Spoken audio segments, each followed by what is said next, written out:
to another video on What If Deku Had Asta's Powers Part 6. Before we jump into the what if, there's no new announcements, so let's just get straight on to the Discord shoutouts. People who've joined my Discord between the last video and this one is Awoke, SS Snail, and Courier6. Thank you guys for joining the Discord. Sorry if I pronounced any of y'all's names wrong, and let's jump straight into this what if. Now, where we last left off, Deku had just helped defend the USJ, raising his status among most of the students there, understanding that Deku really wasn't as, well, they still thought he was kind of a massively strong guy, but they didn't think of him now as like an evil person, more of like a person they just misunderstood, which made more of them feel easier talking to Izuku. Afterwards, after the next day, Aizawa walked in. Aizawa said to everyone present that class will be doing the USJ. I mean, not USJ. My bad, guys. Totally messed up on my saying there. Guys, we will be still doing the sports festival. All the students were hyped because the sports festival, they figured it was going to be canceled thanks to the attack on the... God, so sorry, guys. The attack on the USJ, they figured the sports festival was going to be canceled. But now that they hear the sports festival is still going to be on, most of them were quite excited. Aizawa said, "We're doing it mostly to show that the villains didn't gain any leverage while doing the attack on the USJ. If we stop the sports festival, that means that we were scared and that we didn't believe that the students and the other villains that attacked wouldn't, well, be able to throw us off. Now, the main reason why we did this was that, but also just because we like to do the event. Even if the situation seems bleak, it brings a nice light into everyone's eyes. So, you guys have 2 weeks to train. In the meantime, you are free. You could choose to train. You could choose not to. I really don't care. The choice is yours." Aizawa says before he leaves. Oh yeah, at least make sure you train decently. Izuku met up with Aizawa afterwards. Aizawa congratulates Izuku on his capabilities and that how they were getting better by the day. Izuku explains that he made a breakthrough with his quirk. Mr. D says, "A breakthrough? Kid, you basically doubled your output almost. A breakthrough is an understatement." Deku kind of scoffs, which Aizawa finds weird, and he's like, "What's so funny?" Izuku says, "Oh, it's nothing. Just laughing to myself."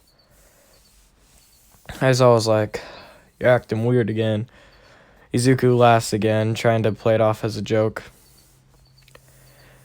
Deku and Aizawa kept training for the 2 weeks. Deku also started to slowly increase his control over his higher limited of power. Aizawa told Deku not to use his Eclipse mode unless if he knew the opponent was dangerous. Someone like Shoto, for example, was a very dangerous foe, and that if comes necessary that he should use his black Eclipse form. His black form should be able to outspeed almost every single opponent there, and his basic anti-magic or anti-quirk capabilities should be able to shut down any quirk. Especially when you're holding your holding your swords. That will be your greatest ally in the fight, because any quirk that affects you mentally will be blocked out by the anti-magic. Deku was wondering what Aizawa was saying, and Aizawa says, "Well, whatever you do, just make sure you win.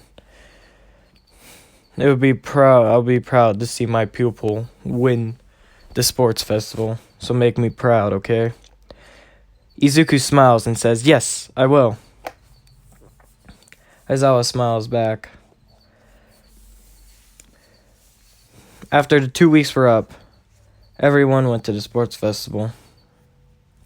Bakugo gave his usual speech, telling everyone that they were worse than him and that he was going to win, so they all shouldn't even try.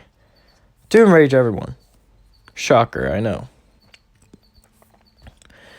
Afterwards, Izuku prepared. He knew the first thing was a race and that he could easily activate his black form to get first place. His speed obviously outmatches everyone else here. Not even Ida can keep up with him when he activates his black form, so he knew he shouldn't have an issue outrunning most of the other kids. Sorry guys, I got tons of stuff in my throat, so it makes it kind of annoying. Izuku then got ready. As soon as President Mike said go, Izuku quickly sped up, quicker than anyone else could see him as he transformed into his black form and speeded in front of the pack. President Mike didn't even get to say anything by the time Izuku had finished. Izuku kind of scoffed at this because he was like, wow, you all were really slow that time. Most of the other kids arrived afterwards, all shocked by Izuku's pure speed. Next up was the cavalry battle. After Izuku won first place, he got 10 million points. The 10 million points made him a valid target for everyone. Even though most people knew his skills, they still thought of him as a very strong and likely lethal target to fight against. Only a few people joined his team, those being Uraraka, Togeyami, I totally didn't forget his name for a second there, I swear, and a girl named Mei Hatsume. She joined for, well, as she explained, to test out her babies as she held it up, 2 weird-looking boots in front of Deku. Deku asked, so what do these babies do? And she explained, well, you see, the babies are way better. What do you mean by way better? Well, see, they actively work better. Okay, anything else? Nope, that's it. Okay. I guess if that's it then. She says with a smiling smile on her face. Deku is more still like, she's actually serious, that she's not gonna get, okay, sure. They're hover boots. Great, they work. How? I have no clue, but they work, so we'll roll with it. Deku then prepares to engage. He knows that the situation itself wasn't really a bad one. He realized that his members were pretty good at dodging and defending. So as long as he assists them in dodging and defending, they should be able to put up quite an effective fight against personnel. He also decides that other situations would also be useful. He was contemplating on using his Eclipse Zone, but he knows that there was no actual need for him to use Eclipse Zone, because at basis, his Eclipse Zone really didn't work well with the other quirk users, especially Tokiyami. If he used Eclipse Zone, who knows what would happen to his bird ally. The man could literally be injured beyond the point of no return. So he decides using the skill for now. Deku looked out on the battlefield. He saw most teams were looking at him. They weren't directly staring at him, though, more of like a sideways glance. Almost like he was a last choice decision. Like, if they didn't have anywhere else to go, they would go and attack Deku. Deku was kind of surprised by this. He looked around. He couldn't see much else. Most of the other combatants really didn't care about him. The two looking each other in the eye was Katsuki Bakugo and Shoto Todoroki, the one his sensei warned him about. He knows that Shoto has a quirk that's half ice and half fire, and that he doesn't use his fire side for whatever the reason may be, which he kind of found to be immature somewhat. but could understand the basis reasoning of Shoto not to use it. So he really didn't object to the decisions that he made. While looking around, he tried to see if he could spot anyone else, but really couldn't spot anyone. So he took a deep breath out.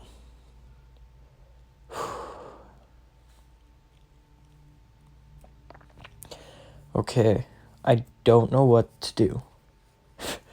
Most of his members heard this and kind of was like, what do you mean you don't know what to do? Well, you see, the situation as I see it, we effectively have made ourselves quite a validated target. So, in other words, we made ourselves look like eye candy, something delicious to sink our opponent's teeth into. Now, there is a slight issue with that. And what's the issue? Well, you see, using our capabilities to their fullest currently, seeing how it's early game, would be a bad idea. Most likely, Tokiyami, you can use Dark Shadow to negate the effects of most people's attacks. I really can't use my quirk-defying swords at all, because, well, my anti-quirk swords could cause multiple issues for everyone else here. If even it slightly touches you, you guys might feel exhausted almost instantly. It does take a lot of energy out of most personnel who come into contact with the sword themselves. Even though it doesn't affect their life force, it affects them gravely. Everyone understood what Deku was getting at. He was getting at more or less that he really couldn't use his ability with him. Not everyone was upset. Some people understood this pretty avidly. They realized what Deku was getting at and know that, yeah, he couldn't really use his abilities in a team-based battle. Mainly because his abilities would affect other people's capabilities. So they knew they were going to have to pull most of the weight. Deku did explain, though, that he could use his black form to lift the team up into the air. He can use his black form for acceleration. He should be able to control it enough for a long enough time period where he can fly us up into the air and hold us there for a few seconds before taking us back down with the help of Hatsume's boots. This would allow him to basically play defense for us under worst case scenarios. But they knew Deku really couldn't take this option commonly, because if he did, it could cause serious issues for the team members. Especially if they run out of energy mid-fight. Running out of energy mid-fight could easily lead to them losing. So they knew that Deku really couldn't be used in that sense. They prepare. Timer clocks down until it reaches 0. Instantaneously, about 4 teams all jump onto Deku's team. Deku easily, going into his black form, lifts him up. He didn't have to call the sword, mainly just because of his increased capability of handling anti-magic and that they were right next to him. After lifting them up, all the other personnel around him basically all move away, knowing what Deku's idea was. Deku quickly brings the group downwards. He brought the group downwards at more of a slightly more angled position, so Mei's boots sling them forward rather than just staying still. The main reason why Deku decided to do this is that when Mei's boots kick in to stop with his assisted help, they should be able to come to a stop, allowing them to change their positions and get out of that group, because even if he came back down, he would be stuck back at the group. Afterwards, Deku then scouted out the area to try to see if he can spot anyone. He really didn't spot anyone at all, so Deku calmed down. Most of the other groups were going at it at this point. A few other groups tried to attack him during this time, but most of the times he easily avoided it, especially if it was just one group where Deku could just take out one of his swords and quickly tap the guy on the leg, causing them to feel an intense draining sensation in their body.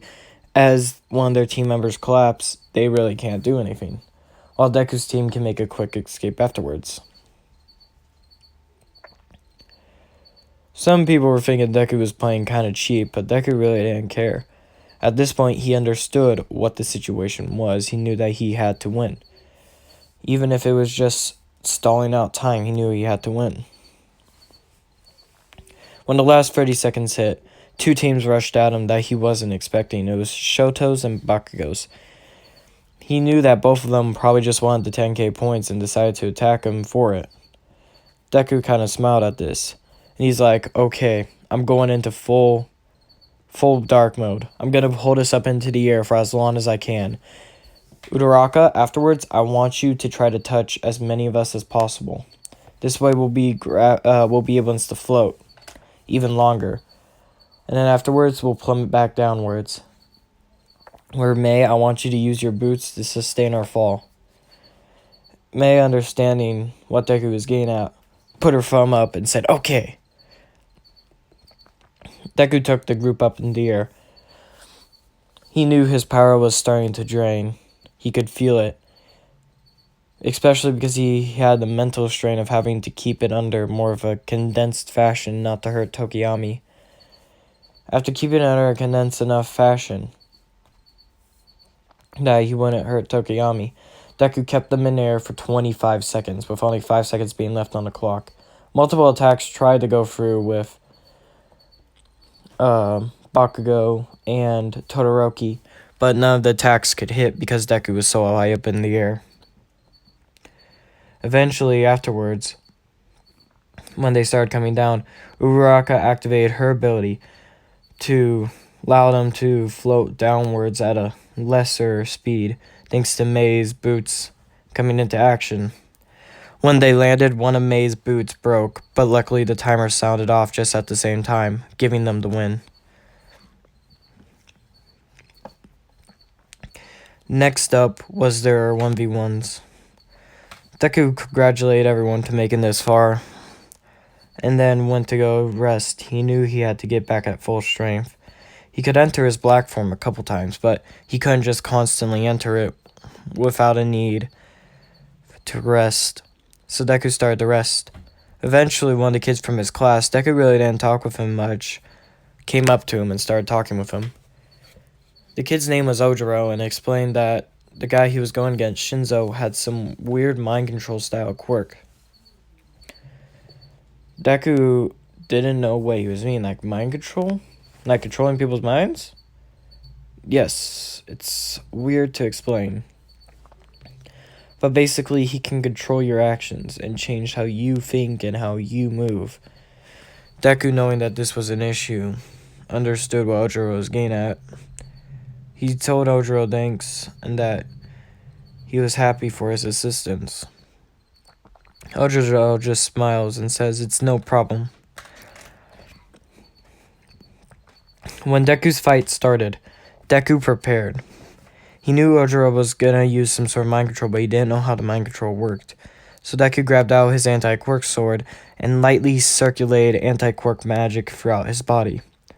He did this mainly to just build up a slight wall in between mind control and himself.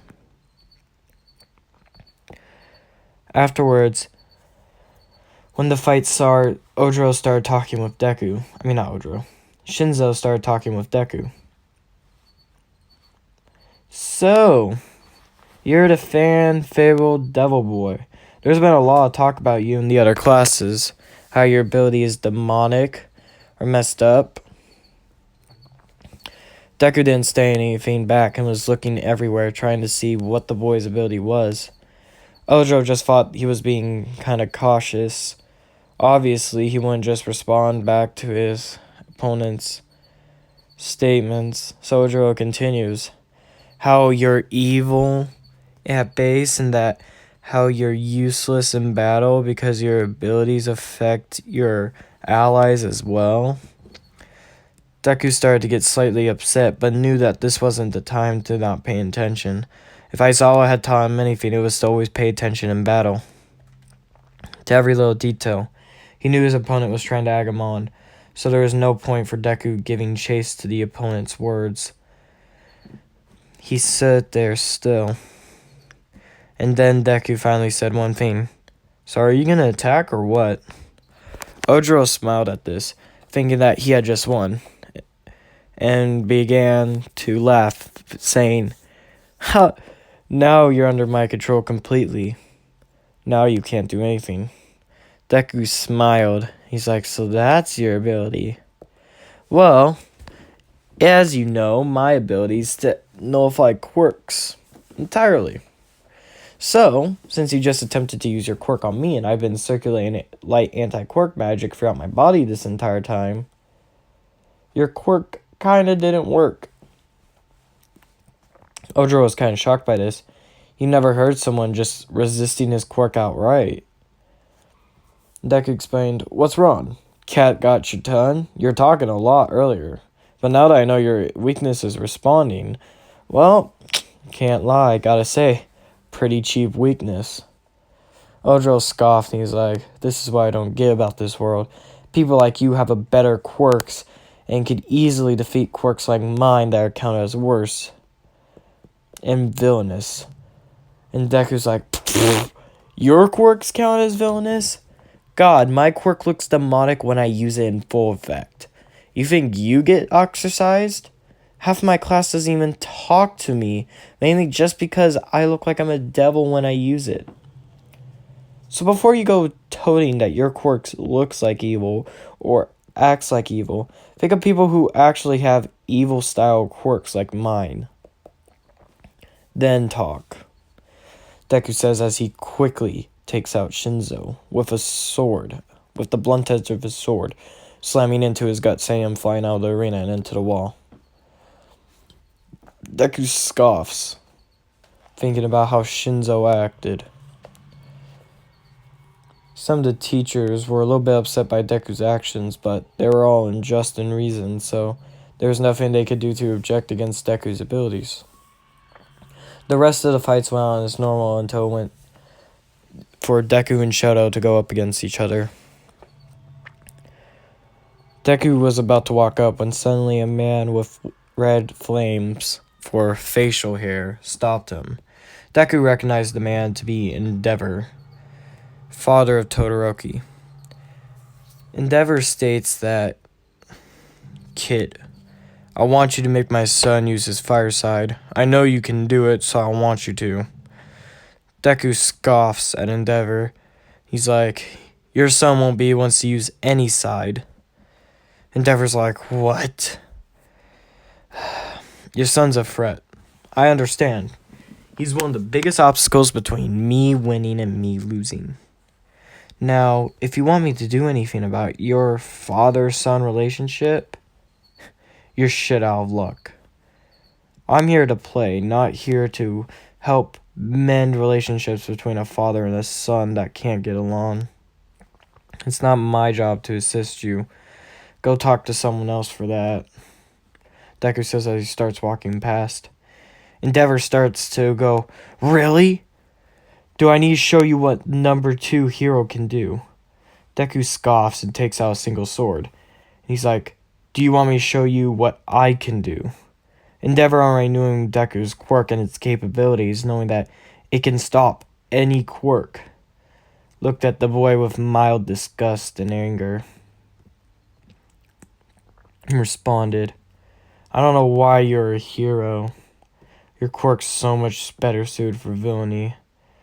Deku kind of sighed and he's like, "Some days I don't even know why I'm a hero," as he walks out onto the field. Deku looks towards Todoroki and he's like, "So, Todoroki, I'm not gonna lie.